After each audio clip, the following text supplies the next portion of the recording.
Muy buenas tardes. Un saludo especial en nombre de la doctora Diana Alessandra Remolina Botía, presidenta del Consejo Superior de la Judicatura, y de los demás magistrados que integran la corporación. Bienvenidos a esta videoconferencia denominada Nuevas Dimensiones de la Contratación en la Tecnología, que hace parte del ciclo de capacitación en TIC, en coordinación con el Centro de Documentación Judicial CENDOC y la Unidad de Informática de la Dirección Ejecutiva de Administración Judicial, conforme a los acuerdos establecidos por el Consejo Superior con ocasión de la crisis dada por el COVID-19 y a raíz de la decisión de que se trabajara en casa. La presente conferencia abordará dos temáticas supremamente importantes en el manejo de las tecnologías de la información y la comunicación.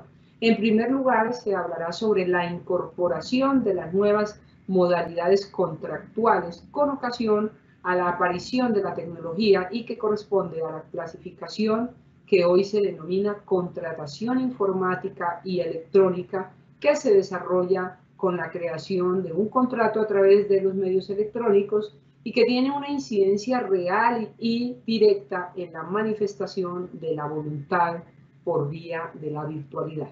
Y en segundo lugar, se abordará el estudio de la nueva figura jurídica denominada derecho al olvido, a través del cual las personas pueden exigir mediante mecanismos administrativos y judiciales que se suprima, se bloquee o indexen aquellas informaciones que circulan en el ciberespacio y que son obsoletas e irrelevantes, pero que en muchas ocasiones han afectado el buen nombre y el derecho a la intimidad de las personas.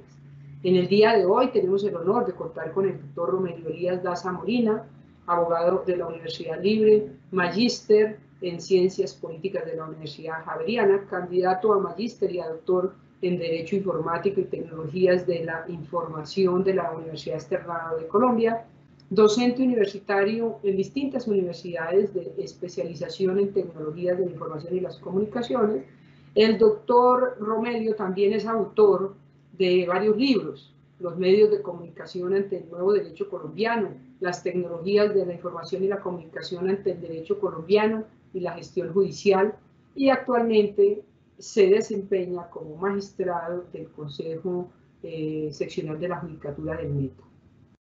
Tan pronto finalice la exposición, nuestro formador invitado dará respuesta a algunas de las preguntas que ustedes tengan a bien formular a través del chat de participación. Doctor Romelio, es un gusto tenerlo con nosotros. Bienvenido, tiene el uso de la palabra. Muy buenas tardes. Un saludo muy especial a la doctora Mari Lucero Novoa, directora de la Escuela Judicial, el cual lo hago extensivo a la presidenta del Consejo Superior de la Judicatura, la doctora Diana Remolina Botía, a todos los servidores y servidoras judiciales conectados en este momento a esta videoconferencia y a todas las demás personas invitadas acá a este evento. En esta ocasión les hablo desde la ciudad de Villavicencio. Vamos a tocar dos temas, como lo mencionó la directora de la Escuela Judicial, la doctora Mari, y es el derecho al olvido, una novísima constitucionalización y contratación electrónica e informática que tiene que ver con los contratos inteligentes. Bien, tenemos en el derecho al olvido. El derecho al olvido tenemos que existe o se encuentra íntimamente ligado con el Habeas Data. Ha constituido una herramienta que garantiza la protección de datos personales al honor, intimidad e imagen. También se le ha denominado el derecho de los secretos. ¿Cómo funciona? A través de la solicitud, sobre todo a las plataformas, a los buscadores en el ciberespacio, para que se suprimen, se bloqueen, se desindexen informaciones que pueden estar afectando a personas, como lo vamos a ver, a individuos. El derecho al olvido presenta siempre una tensión con otro derecho fundamental, que es el de la libertad de expresión e información. ¿Cómo funciona? En España tenemos que ha avanzado mucho en materia legislativa.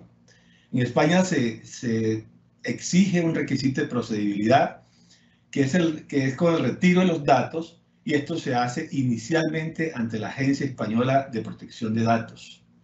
La ley que se conoce en España para esta protección es la Ley Orgánica de Protección de Datos Personales. Luego que se agota ese requisito de procedibilidad, la persona queda en libertad para poder acudir a los tribunales. En Argentina se presentó un leading case, que significa un caso hito. Hubo unos fallos de la Cámara Comercial que esto conllevó a que el Estado argentino tuviera que incorporar el instituto jurídico en la Ley de Protección de Datos Personales, sobre todo en materia crediticia. ¿Qué ocurría? Que una persona que pudiera estar en mora, como también vamos a verlo en Chile, permanecía por mucho tiempo registrado como un moroso, aún habiendo estado al día con sus obligaciones. Eso permitió un desarrollo jurisprudencial y al mismo tiempo que se hubiese despedido fallos obligando a Google para retirar y actualizar la información de las personas, en muchos casos desindexar y en otros casos borrar esa información negativa contra las personas. Porque, vamos a verlo, esta es una manera de cuidar la reputación digital. En Chile, como ya lo habíamos adelantado, igual hubo limitaciones de datos para comerciantes y para personas de la banca. Esto permitió que se hubiese tenido que expedir una ley semejante, que es casi que una ley tipo a nivel universal, que es la Ley de Protección a la Vida Privada, así se denomina en Chile. Posibilita el uso de datos de morosidad bajo determinadas circunstancias, sin consentimiento del titular, pero es algo que se regló, hubo necesidad de arreglarlo para que no se ejerciera ese tipo de información indiscriminada. En Europa tenemos igualmente que hubo que crear una comisión de expertos a raíz del caso de Mario Costeja, un empresario dueño de una industria de muebles, donde él aparecía como un deudor de la Seguridad Social y que había sido sancionado también por el gobierno español, particularmente por el Ministerio de Trabajo. Él seguía apareciendo como un deudor, una persona incumplida con sus empleados respecto al reporte de la Seguridad Social. Entonces, cuando ya estando incluso al día y habiendo resuelto sus dificultades, a él le correspondió acudir al buscador, puesto que tenía dificultades con la competencia, dificultades con el sector financiero, dificultades con el giro operacional de su empresa. Google se negó a borrar esa información y dijo que eso le correspondía ejercerlo. Era el medio de comunicación que había suministrado esa información. Ni el medio ni Google lo hicieron. Entonces el Tribunal de la Justicia de la Unión Europea falló, obligó a Google a borrar la información. Google tuvo que crear un comité de expertos para estudiar cada caso en particular de las múltiples que se sobrevinieron con ocasión a ello. Y luego, entonces, hubo incluso una advertencia de indemnización por Google al señor Mario Costeja. Y entonces esa sentencia hito comenzó a ser difundida por toda Europa e incluso por Latinoamérica, como lo vamos a ver más adelante. En México se presentó un caso parecido con el señor Carlos Sánchez de la Peña, igualmente un empresario, que fue difundido por la revista Fortuna, actos de corrupción, que finalmente él fue absuelto de ello. Google, cuando él le hizo el requerimiento, el pedimento, no lo quiso hacer y le correspondió por parte de la agencia correspondiente, semejante a la Superintendencia de Industria y Comercio que existe en Colombia, por vía administrativa, ordenó la remoción de los enlaces. Pero esto no terminó allí. La Red de Defensa de Derechos Digitales salió a defender la revista con poco éxito, es decir, sin éxito, donde solicitaba la protección y el respeto a la libertad de expresión con la revista. En Colombia tenemos dos casos importantes que la Corte Constitucional ya se ha pronunciado. El primer caso es el de la señora Gloria, de la Casa Editorial del Tiempo. Ella trabajaba con una empresa de ventas de tiquetes de turismo, de paquetes turísticos. A ella le correspondió vender unos tiquetes a unas personas que iban hacia la China. Resulta que terminó involucrada la señora por haber expedido esos tiquetes con una red de trata de blancas. Entonces, ella apareció involucrada en la investigación, fue absuelta. Sin embargo, ella tuvo muchas dificultades porque no podía ni acceder a créditos por la información que estaba justamente en el buscador Google. Tampoco pudo conseguir trabajo, tuvo todas las dificultades por varios años hasta que ella acudió a la tutela y la Corte Constitucional le concedió el derecho al olvido y obligó a retirar la noticia mediante los metatags. Hay una excepción que hace la Corte Constitucional. Dice que este tipo de derecho al olvido no opera para los funcionarios públicos cuando se trate de actos de corrupción. Cuando corresponda a violación de derechos humanos, tampoco opera. Entonces hace estas excepciones y cuando se trata de otros delitos graves, entonces dice que allí no puede operar el derecho al olvido porque la ciudadanía debe conocer realmente respecto de los antecedentes de estas personas. Bien, en Brasil tenemos el caso de Susa, la presentadora que desafortunadamente para ella no le fue concedido el derecho al olvido. El Tribunal Supremo de Brasil dijo que la responsabilidad de la publicación era atribuible al proveedor y no al intermediario, que era en este caso el buscador. Por lo tanto, no lo concedió. Y desafortunadamente aún sigue perjudicada por ello, porque aparecen unos videos sexuales de encuentros sexuales con un menor allí en la red. Y pues esto fue una decisión muy distinta a la que se viene manejando por el Tribunal Europeo. En Alemania encontramos otro caso significativo que está ligado con el de Habeas Data. Un expresidiario exconvicto que en el año 1982 asesinó a una persona en alta mar y él fue condenado en la localidad de Karlsruhe. Por parte del Tribunal Constitucional, el pronunciamiento fue a resguardar su privacidad. Aparecía relacionado con el pago de la condena, que aún habiéndola cumplido en el 2002, hasta el 2008 tuvo unos grandes perjuicios porque no podía desarrollar su proyecto de vida, su libre desarrollo de su personalidad y era prácticamente vetado en todos los escenarios en Alemania porque se le asociaba su nombre con ese crimen que había cometido hacía 37 años. Logró con el Tribunal de Justicia de la Unión Europea buscar que Google fuese condenado a borrar y a resarcir los perjuicios que había contra esta persona y así pudo restablecer su habeas data, su buen nombre, para poder llevar a cabo una vida normal. En Colombia encontramos que el derecho al olvido pues, es incipiente, apenas está en proceso de invocación apenas por vía jurisprudencial, se encuentra ligado a los derechos de intimidad y al buen nombre, y por su naturaleza y garantías esenciales de respeto se encuentra bajo 3 ejes, que es el de la inviolabilidad, inalterabilidad y razonabilidad, que está consagrado, como todos sabemos, en la Ley Estatutaria 1581 del 2012, y que en Colombia hoy por hoy se protege solo por la vía tutela, pero no por una acción constitucional específica y autónoma.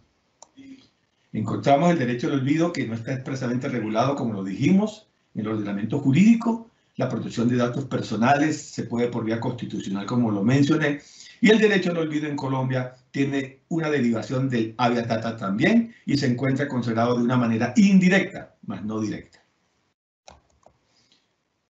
En los sistemas jurídicos colombianos y europeos, como conclusión, existe un consenso frente al respeto de la dignidad humana. Sin embargo, en Colombia hay una tendencia marcada en las decisiones judiciales de privilegiar mayormente la libertad de expresión, pensamiento, opinión, respecto a esa protección de datos personales. Son significativos los avances jurisprudenciales en Colombia en materia de protección de datos personales basados en los principios de finalidad, de circulación restringida, de consentimiento, responsabilidad proactiva, integridad y legalidad. Los estándares internacionales de protección de datos personales en el marco de los derechos humanos guardan una conexidad con el derecho al Internet. El derecho al olvido, como también el derecho a la memoria en el ámbito ecodigital, se encuentran sumergidos en una discusión permanente y amplia en la que emerge un desacuerdo y falta de reconocimiento de su real dimensión jurídica, que demanda el desarrollo de la tecnología en la misma globalidad.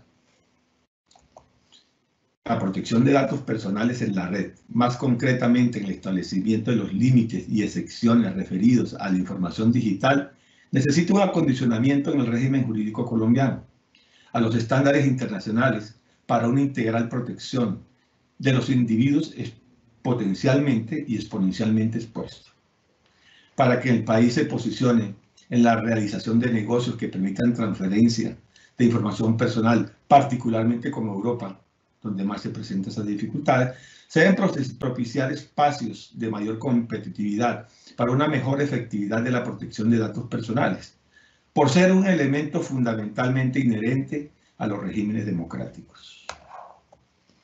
En resumidas cuentas, se debe propender por una mayor aproximación a esta institución para que se cuente con una herramienta autónoma, particular, concreta, determinada para garantizar el derecho al olvido, hoy está en boga, pero dentro del mismo bloque de constitucionalidad colombiana. Así tenemos nosotros este tipo de conclusiones respecto a esta novedosa herramienta constitucional para proteger los derechos, ahora con ocasión del nacimiento de la tecnología. Los dejo con una presentación final. Les comparto un video sobre justamente lo que ocurrió con el señor Costeja. ¿Podemos controlar nuestra existencia en Internet? Con las redes sociales, los buscadores, el incremento de aplicaciones móviles, la transferencia, tratamiento y almacenamiento de datos personales, nuestra vida privada está más expuesta que nunca.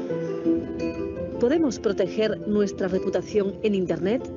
Teóricamente sí. El derecho al olvido está protegido por la legislación europea. Hablamos de ello con Mario en A Coruña, España. Tenemos una cita con Mario, el hombre que puso de rodillas a Google. Su historia sentó un precedente. Cada vez que escribía su nombre en Google, una historia de los años 90 resurgía, el embargo judicial de su casa. Mario pidió al buscador que eliminara los enlaces que conducen a esa información personal antigua. Tras 6 años de batalla judicial, en 2014 el Tribunal de Justicia de la Unión Europea decidió que Mario tenía derecho al olvido. Usted sentó un precedente que cambió Europa y tuvo, de alguna manera, impacto en el mundo entero. ¿Por qué lo hizo? Google se negó en rotundo a hacerme caso y en ese momento no existía nada que pudiéramos hacer al respecto.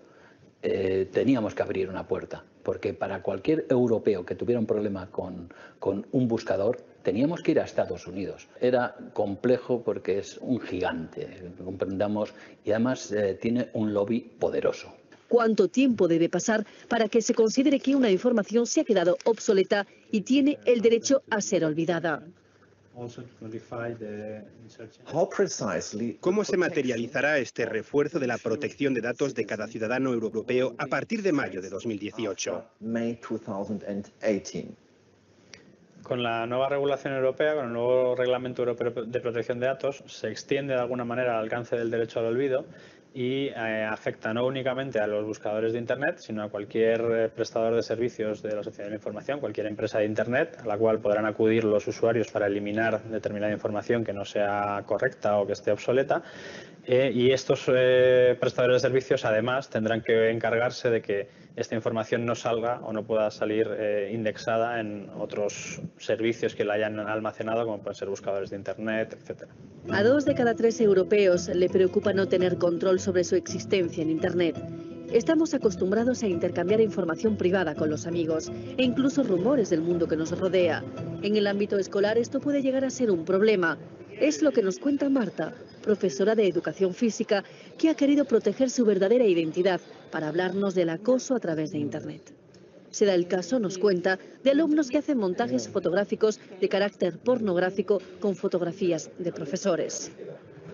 Un padre consiguió mi número de teléfono y a través del WhatsApp empezó simplemente con escribir que no estaba de acuerdo, lo que pasa que con faltas de educación, con insultos, y pasó de insultos muy graves, muy feos, a terminar amenazándome con que si me iba a quedar yo sola, que mirara bien a mis espaldas, que tuviera mucho cuidado, que a lo mejor me llevaba una sorpresita, iba con cosas así. Para mí personalmente el poder tener el dominio de mi imagen y de mis datos, para mí la privacidad es importantísima. La asociación ANAR intenta ayudar a los niños víctimas de acoso por Internet, un fenómeno en alza desde hace 3 años. Los psicólogos constatan un incremento de casos de menores depresivos con anorexia, automutilaciones y suicidios ligados a esta problemática. Para limitar el daño que los mensajes y las imágenes pueden ocasionar a los menores, es necesario poder borrarlos lo antes posible. ¿Es posible controlar un contenido que se nos escapa una vez difundido en Internet? Si son contenidos de vídeos, de contenido sexual de una menor, la desaparición de esos vídeos suele ser bastante rápida y efectiva. Pero cuando son contenidos ofensivos, notamos bastante pasividad por parte de los administradores de las redes sociales. El problema con los menores adolescentes es que ellos tienen una escasa percepción de riesgo. Entonces es muy normal que ellos vuelquen toda su privacidad, toda su intimidad en las redes sociales.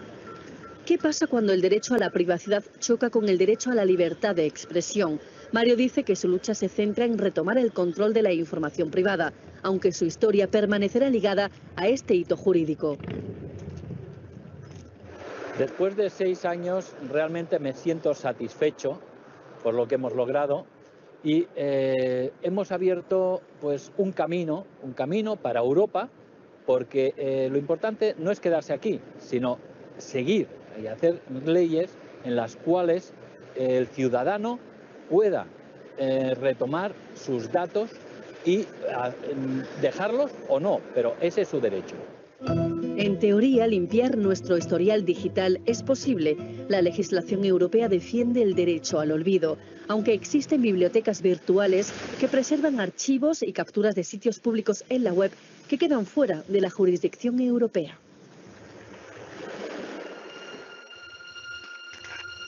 Con esto pues pudimos hacer una pequeña introducción frente a la importancia del derecho al olvido, que va a ser un tema bastante próximo para que los jueces y magistrados deban enfrentarse para todas estas reclamaciones que se van a originar necesariamente en las redes sociales, cuando quiera que las personas se sientan perjudicadas. Luego ahora pasamos a un tema interesante de la nueva modalidad de contratación que nace con ocasión a la tecnología, que es la contratación informática y la contratación electrónica. De ello podemos decir que esto sobrevino por la sorprendente evolución que vienen teniendo las nuevas tecnologías de la información, que ha conllevado innumerables transformaciones en los diferentes aspectos en la vida contemporánea, de los cuales no hemos sido ajenos frente a las tradiciones y las culturas. También han sido afectadas respecto pues, a la aparición de estas modalidades tecnológicas. Actualmente las instituciones tanto públicas como privadas se han visto abocadas a tener que modificar sus esquemas de operar con el fin de asimilar los cambios tecnológicos, los procedimientos, términos y estructura de cara pues, a la globalidad.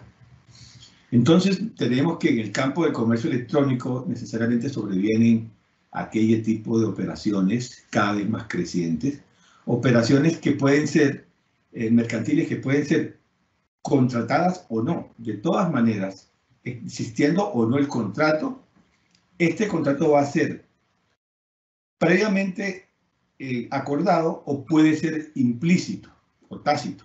Cuando quiera que yo tengo una oferta y yo hago un determinado pago, Ahí vemos que cada vez los usuarios acuden a este medio en la red para la obtención de bienes y servicios. Cada vez más las proyecciones resultan ser mayores.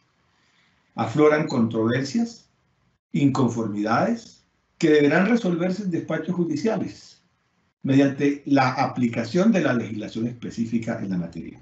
De ahí lo importante es conocer la legislación que lo rige.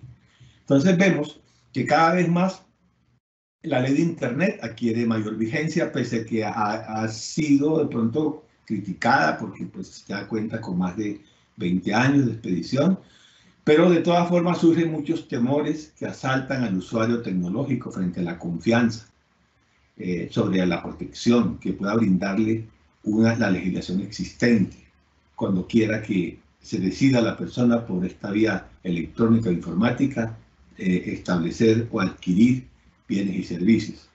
Estas transacciones las encontramos cada vez más en las plataformas, aplicaciones, todas las herramientas tecnológicas existentes en el ciberespacio, frente a lo cual también surgen dudas y se pregunta al usuario, ¿qué validez jurídica puede tener este tipo de operación que estoy haciendo cuando estoy intercambiando datos en el momento de adelantar una determinada operación comercial? Entonces, esas dudas ya se han ido disipando en la medida que el usuario tecnológico ha ido incursionando en esos servicios que se ofrecen. Entonces tenemos que la ley 527, aún para algunos, como lo dije, que la cuestionan por tener ya 2 décadas, otros consideran que es un gran acierto, puesto que contiene los aspectos tanto jurídicos, conceptuales, definiciones en materia de comercio electrónico que gobiernan estas operaciones, con lo cual se puede contar con un grado de seguridad, de certeza en el manejo de la nueva relación negocial, con la que surge una serie de operaciones que es lo que permite esta ley armonizar y al mismo tiempo estructurar herramientas para que se puedan obtener de una manera no presencial negocios con entidades, con empresas dentro del país o fuera de él. Y por eso, pues, la ley ha permitido una estandarización en muchos países, puesto que la ley colombiana, la ley de Internet, la 529, es copia del modelo legislativo que expidió la Comisión Nacional, la Comisión de Naciones Unidas para el Desarrollo del Derecho Mercantil Internacional. Por ello podemos afirmar que esa ley sí cumple con los estándares para, en este caso, para América Latina, puesto que es un instrumento legal, dinámico, uniforme, flexible para los fines del comercio electrónico. Entonces tenemos cada vez más las empresas y los consumidores por medio tecnológico vienen tomando conciencia de la importancia y confianza que representa el Internet como un instrumento para el desarrollo de sus actividades comerciales. Por este motivo, en el Estado colombiano se viene promoviendo la política pública mediante la incorporación de las tecnologías emergentes y convergentes en el desarrollo económico del país. ¿Eso cómo lo podemos? ¿Por qué lo aseguramos? Puesto que el COMPES 3079 que lanzó el presidente de la República en Cartagena el año pasado, del año 2019, prácticamente apunta a que el desarrollo económico del país necesariamente debe ser a través de las aplicaciones y a través del uso de estas tecnologías, tanto emergentes como convergentes. Por eso allí menciona el blockchain, el big data y todas estas herramientas como la Watson, que son las que permitirán una modernización de la industria colombiana. Entonces tenemos que en materia de contratos informáticos y electrónicos, este constituye un reto que tenemos en el presente y hacia el futuro, tanto para la formación de los servidores judiciales, lo que nos invita a crear espacios de sensibilización e información, puesto que los funcionarios judiciales necesariamente se verán abocados a asumir soluciones de conflictos que provengan del uso de los medios tecnológicos. Vamos a mencionar cuáles son esas contrataciones informáticas. La primera que podemos mencionar son los contratos con programadores. Este contrato se suscribe entre la empresa desarrolladora con los empleados autores que participe en el desarrollo de un bien informático, es decir, base de datos, software, aplicaciones. ¿Con qué fin? Para obtener la cesión y la declaración en beneficio de la empresa respecto de la obra colectiva en colaboración que se pretende realizar. Aquí surgen dos derechos en los contratos de programadores que tienen que ver con la propiedad, frente a los derechos morales y frente a los derechos económicos, la propiedad intelectual. Entonces, vamos a tener un autor que siempre va a conservar su derecho moral y un derecho patrimonial que se va a derivar justamente de esa creación. Los contratos con programadores ocurre cuando un empleado crea un programa de ordenador en el ejercicio de sus funciones con instrucciones del empresario cuya titularidad de los derechos de explotación económicos corresponden a él y lo constituye el programa fuente y el programa objeto corresponderán en exclusiva al empresario, salvo pactos que existen contrarios. Es decir, que siempre el empleado se le reconocerá el derecho moral, pero lo que es la explotación, la propiedad, lo que tiene que ver con los resultados económicos son del empresario que lo contrata. Tenemos que la transmisión de los derechos de autor del asalariado en los contratos de programadores, con programadores al empresario, respecto a los derechos de explotación de la obra creada en virtud de la relación laboral, se regirá por lo pactado en el contrato mismo. Si no hay un pacto laboral escrito, se presumirá que los derechos de explotación o económicos han sido cedidos en exclusiva y con el alcance necesario para el ejercicio de la actividad habitual del empresario en el momento de la entrega de la obra realizada, en cuyo caso el empresario no puede utilizar la obra o disponer de ella para fines distintos para el cual fue contratado en esa empresa. Tiene unas características: debe tener la identificación del autor, debe identificar a quien corresponde la explotación, tiene que tener establecido contractualmente y expresamente el autor, es decir, la empresa, en una obra colectiva, un pacto de no concurrencia, en tanto que el programador no podrá trabajar para otra empresa del sector, incluso después de la relación laboral, durante un determinado tiempo. Debe garantizar que el programador no haya utilizado la aplicación de la obra preexistente, o en caso contrario, acreditar que podía disponer de esos derechos con otro contrato anterior. Y la remuneración, que es cuando la empresa no es la titular originaria de los derechos de explotación, sino que estos le son cedidos por el programador, el autor tiene la participación proporcional en los ingresos. Entonces aquí vamos a tener una concurrencia en la aplicación, en la participación del ingreso que produzca la explotación de esa programación y la concurrencia con el derecho moral, en este caso, para quien es contratado para esa programación. El contrato de desarrollo de la medida, otra modalidad que nace, consiste en contratar el desarrollo de un programa de ordenador entre las partes a cambio de un precio cierto, ajustado a las características funcionales, técnicas y específicas por parte del adquirente. Esta modalidad tiene unas características como todas. Se debe pactar inequívocamente, las explicaciones, las especificaciones funcionales y demás requisitos característicos del programa a desarrollar. Se debe incluir las especificaciones técnicas del hardware adecuado o compatible para el correcto funcionamiento del software. Se debe realizar una enumeración o lista de requerimientos lo más cerrada y exhaustiva posible. Y se debe prever la posibilidad de ampliar los requisitos funcionales inicialmente pactados respecto a los plazos de las fases de entrega y aceptación definitiva en los submódulos del software. Tiene unas cláusulas importantes, que es un calendario de plazos por parte de la empresa desarrolladora con una fecha límite para entrega total del software. Se debe establecer periodos de prueba por entrega, un plazo de aceptación definitiva para cada módulo o indicar por parte del cliente eventos en el que el desarrollador pueda corregir depurar las fallas o los defectos producidos. Desde luego tiene que tener su cláusula penal respecto al incumplimiento, pactar la titularidad del propietario del software desarrollado, indicando a quién corresponden los derechos de explotación del software, desarrollador, empresa, clientes, copropiedad, en fin.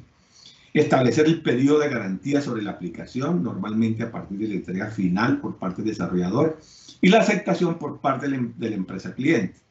Pactar el momento exacto del comienzo de la garantía, el tiempo y el tipo de cobertura. Nace también otro contrato que se llama el depósito de fuentes. ¿Qué es eso? Consiste en la obligación de respetar que el programa de ordenador, que una parte la haya desarrollado en beneficio de la otra, quedará depositado en una de las partes contratantes y en una tercera parte una tercera parte de confianza, con el cual cualquiera de ellas únicamente podrá acceder a la aplicación o poner fin a dicho depósito conforme a lo pactado. Este contrato puede tener autonomía propia o puede encontrarse asociados con otros, como el contrato de licencia de uso de dicho software o a un contrato que es el desarrollo a medida. Las características requiere de la designación de un depositario que puede ser una de las partes o un tercero, como lo dijimos, de confianza. A este se le va a denominar fedatario público o persona física o jurídica de confianza. Se constituye desde que el tercero o una de las partes recibe el código fuente del software. Este último quedando en la obligación de guardarlo y debe restituirlo cuando corresponda. El de implantación. Este contrato consiste en instaurar un determinado software en los sistemas informáticos de la otra parte, semejante al contrato de desarrollo a medida, en el cual se utilizan cláusulas comunes. En este tipo de contratos podemos encontrarnos en presencia bien de un desarrollo a medida o bien en presencia de un software estándar, aunque en el primero de los casos se tiende a incluir cláusulas referidas a la implantación en el propio contrato desarrollado a medida. Características. Debe pactarse un calendario de planes de tareas, así como las fases de los módulos y puesta en funcionamiento de las mismas. Debe determinarse plazos para la instalación de pruebas, para reportar deficiencias o incidencias y de corrección de dichas deficiencias o incidencias. Debe haber las penalizaciones, como en los otros, por retrasos en el calendario pactado. Debe haber pactos de no contratación, que consiste en la prohibición expresa de que la empresa cliente realice ofertas de trabajo al personal de la implantadora para evitar la transhumancia laboral y generar ahorro de costos por parte de las empresas clientes en formación y externalización de servicios. Es decir, que estos pactos son eminentemente no solamente legales, sino éticos, para que estas personas sencillamente no vengan otros a lucrarse del conocimiento y la implantación que se hizo en ella. Otro contrato que nace, la licencia de uso. Este contrato mediante el cual el titular del derecho de la explotación de un determinado software autoriza a otro a utilizar o a usar el mismo, conservando el cedente la titularidad del software. Salvo disposición en contrario, el usuario legítimo no necesitará la autorización del titular para llevar a cabo actos de reproducción o transformación del software, incluida la necesidad de corrección de errores para la utilización por parte del usuario legítimo. Tiene unas características: no se puede impedir al usuario la realización de una copia de seguridad cuando resulte necesaria para el uso del software. El autor, salvo pacto en contrario, no podrá oponerse a que el sesionario titular realice o autorice versiones sucesivas de su programa original o derivados. El contrato de mantenimiento consiste en la prestación de servicios a la empresa cliente a fin de dar mantenimiento a la aplicación, consistente en la corrección de fallas y deficiencias del software y realizar mejoras. ¿Qué tipo de contrato existen? Mantenimiento preventivo, mantenimiento correctivo, mantenimiento de valor añadido, mantenimiento formativo. Contrato de distribución. Contrato mediante el cual se establecen condiciones y términos en los que el software será distribuido y comercializado en el mercado, en cuyo caso el titular del software puede utilizar una serie de contratos típicos del ámbito mercantil, como son el contrato de agencia, el contrato de comisión y el contrato de corretaje. El contrato de outsourcing, que ya se conoce de hace un tiempo en materia de tecnología, que consiste en que una de las partes presta cualquier tipo de servicio de carácter informático a la otra, frecuentemente con la finalidad de externalizar determinados procesos y servicios en un tercero especializado quien aporta sus recursos humanos y materiales. Se acude a esta modalidad por parte de las empresas clientes a fin de poder focalizar sus esfuerzos en el objeto de su propio negocio. Las características del contrato de outsourcing. Su objeto puede recaer tanto sobre el software como sobre el hardware. Resulta habitual que se pacte la existencia de un grupo formado de interlocutores de ambas partes para el seguimiento y control de servicios. Se requiere definir los recursos, la titularidad, las obligaciones de mantenimiento destinados a los servicios.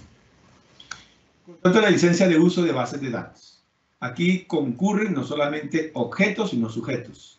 Corresponde el permiso para el uso de una base de datos que se pacta entre el titular y o el fabricante con la otra parte. Como ahí podemos ver, están los usuarios, está el sistema gestor, empresas que usualmente prestan estos servicios, ahí está mencionado, y una base de datos.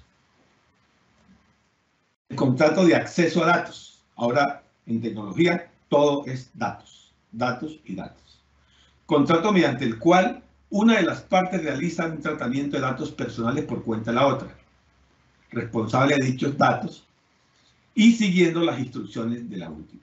La parte prestadora del servicio se denomina encargado del tratamiento, para ser la persona física o jurídica que, solo o conjuntamente con otros, trata datos personales por cuenta de un tercero. Las características del contrato acceso a datos implica que el tratamiento de datos de un tercero por cuenta del responsable del fichero o tratamiento. Se regula por la legislación sobre la protección de datos personales. Aquí se aplican mucho las cláusulas que son, de su fuente, provienen de la Ley de Datos Personales, que Colombia es la 1581 del 2012, y se indicará claramente quién tendrá a cargo el tratamiento y lo relativo a las transferencias internacionales de datos. El contrato de cesión de datos, distinto a los otros que hemos visto. Este consiste, es mediante el cual una de las partes cede a un tercero la propiedad de datos personales, convirtiéndole en nuevo responsable de datos. Se define como una cesión o comunicación de datos con toda la revelación de ellos realizada a través de una persona distinta del interesado o afectado. Las características de esto, del contrato de cesión de datos. Se regulan las condiciones en que se debe llevar a cabo la cesión de datos personales a un tercero. El cesionario se convierte en el nuevo responsable del tratamiento y por tanto queda sometido al cumplimiento de las obligaciones previstas en la ley, en este caso de datos personales y de la Big Data. Otro contrato que nace de la tecnología es el housing. El housing es la prestación de servicio de alquiler de un espacio físico con condiciones ambientales y técnicas para el alojamiento de equipos informáticos y servicios de telecomunicaciones, sin necesidad de realizar una inversión en recursos humanos y técnicos. Las empresas evitan hacer este tipo de inversiones y sencillamente hacen el contrato outsourcing para arrendar para tomar esos espacios físicos con condiciones técnicas muy apropiadas. El cliente establece sus equipos informáticos en las instalaciones del prestador de servicio para disponer de la infraestructura que no tiene en sus propias instalaciones. El contrato de hosting, distinto al de housing, el que vimos atrás. Contrato de regulación de alojamiento de información y de conexión con las redes de telecomunicaciones, en la que la parte contratante demanda el espacio lógico en un disco duro de un equipo informático del prestador de servicio y el acceso remoto a dicho espacio para almacenar información y software, así como el acceso a dicha información a través de las redes de telecomunicaciones, ya sean abiertas o cerradas. Bien, hasta ahí tenemos todos aquellos contratos que se realizan respecto a la tecnología, respecto a la informática. Ahora vamos a ver la contratación electrónica. ¿Cuál es la diferencia? La diferencia es que aquel tiene que ver con contratación de servicios informáticos, y la electrónica son los que se hacen por medio de medios electrónicos. Esa es la diferencia entre uno y otro. El primero de ellos, el Electronic Data Interchange, es decir, lo que se conoce como EDI. Más que un tipo de contratos, constituye un modelo europeo de acuerdo de intercambio electrónico de datos, tradicionalmente denominado EDI, que permite utilizar a los usuarios de una red cerrada. Es decir, ahí vemos cómo el círculo existe en el EDI para la circulación de datos a través de un servicio de este modelo europeo. ¿Qué es EDI? Es la transmisión estructurada, sistemática y codificada de datos entre organizaciones por medios electrónicos. Se usa para transferir documentos electrónicos o datos de negocios de un sistema computacional a otro. Este intercambio puede realizarse en distintos formatos. Ahí están mencionados los formatos que existen, los más conocidos, el EDIFACT, XML, el ANSI, el ASC, X12 y el TXT, entre otros. Facturas, órdenes de compras y otros documentos comerciales electrónicos pueden tramitarse directamente desde la computadora de la empresa emisora a la empresa receptora, con gran ahorro de tiempo y evitando muchos errores. También ahorra muchos costos en inversión. Propio de la comunicación tradicional, estos errores cuando se trata de papel. Existe otro contrato que es el acceso y uso de páginas web. El titular de una página web establece condiciones en que deben cumplir todos los usuarios que acceden y la visualizan. Es un contrato de adhesión en el que las condiciones del mismo son acortadas de forma unilateral, salvo que el acceso a todos los contenidos de la web o partes de los mismos se acuerden bilateralmente entre el titular de la página y sus usuarios. El contrato del portal de tienda virtual. Esta herramienta se pone a disposición de una persona natural o jurídica para comercializar sus productos, como todos conocemos las tiendas virtuales, a través de medios electrónicos. Entonces no es propiamente un contrato en sí mismo, corresponde a unas condiciones generales de contratación y por eso se conoce sencillamente como una relación comercial por adhesión.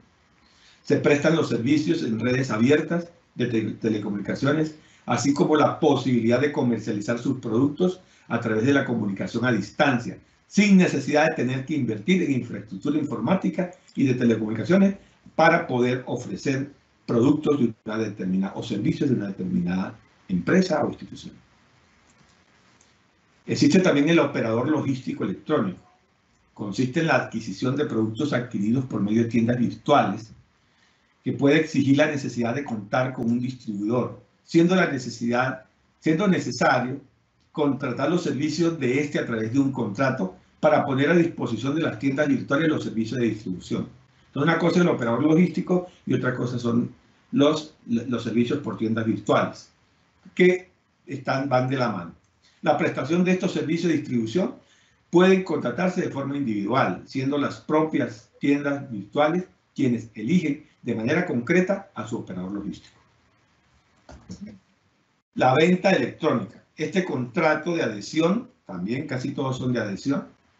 Lo que no pasa con los informáticos, casi siempre no son de adhesión, son pactados previamente. Contrato de adhesión a las condiciones generales de venta de productos electrónicos a través de un medio de comunicación a distancia o remota, debiendo ser aceptada en su totalidad por el comprador las condiciones. Tanto la oferta, la aceptación como la ejecución del contrato se realizan a través de las comunicaciones a distancia, a través de la descarga de un archivo. Bien, así podemos decirles a ustedes que le hemos podido mostrar todas estas novedades que van a tarde que temprano, van a ser un tema no solamente extrajudicial, sino que van a ser de la ocupación de las decisiones de los jueces y magistrados del país y del mundo. Por último, pues vamos a compartirle un pequeño video que tiene que ver con el desarrollo tecnológico, porque todo esto que vimos de la contratación hace parte del desarrollo tecnológico que conlleva a toda esta serie de cambios disruptivos en la forma de hacer.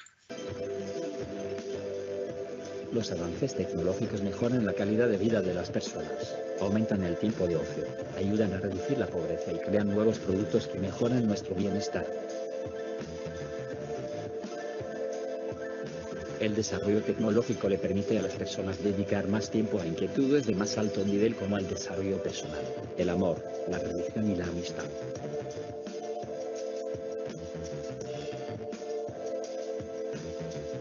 ¿Qué es el desarrollo tecnológico?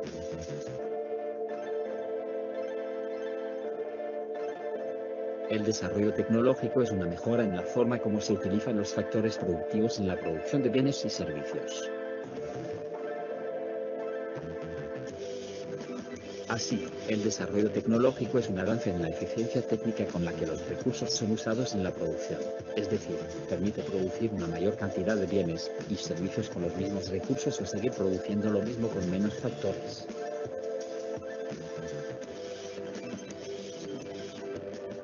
Productividad laboral y desarrollo tecnológico. La productividad es una medida de la eficiencia en la producción. Aumentos en la productividad mejoran el bienestar de las personas pues aumentan los salarios reales y las ganancias, y por ende su capacidad de consumir bienes y servicios y de disfrutar del ocio.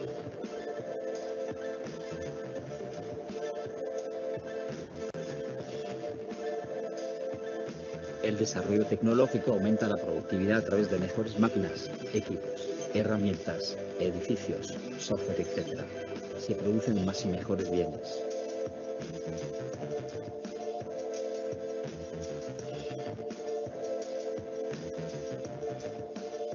Además, existe una fuerte correlación entre la productividad y el PIB per cápita de los países, es decir, los países más productivos son los más ricos.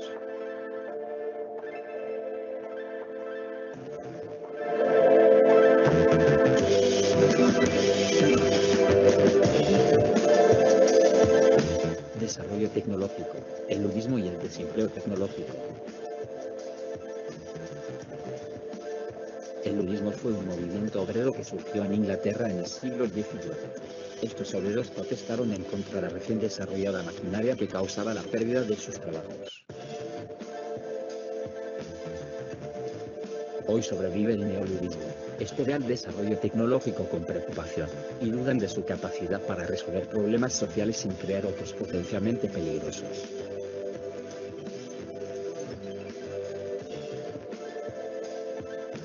Este grupo cree en retardar o detener el desarrollo de nuevas tecnologías. Advierten principalmente acerca del desempleo tecnológico debido a la mecanización, la automatización y la mejora de los procesos de producción.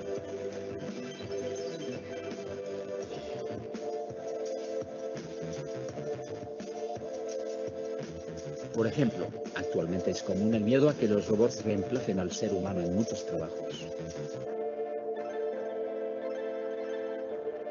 Sin embargo, sus preocupaciones no se han cumplido pues ignoran que el desarrollo tecnológico también ocasiona la reducción de los precios debido a una mayor productividad, el aumento en la demanda agregada debido a precios más bajos y el incremento en la demanda de trabajo de las empresas. Es decir, no se genera desempleo.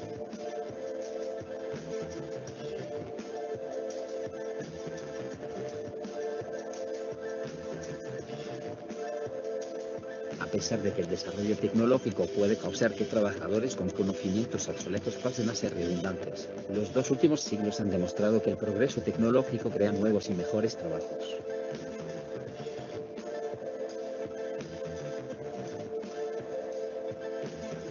Por ejemplo, al inicio del siglo XX casi la mitad de la población mundial adulta trabajaba en el campo. Hoy, gracias a los tractores, cosechadoras, fertilizantes, variedades de cultivos, técnicas, etc., la agricultura solo emplea alrededor del 2% de la población activa.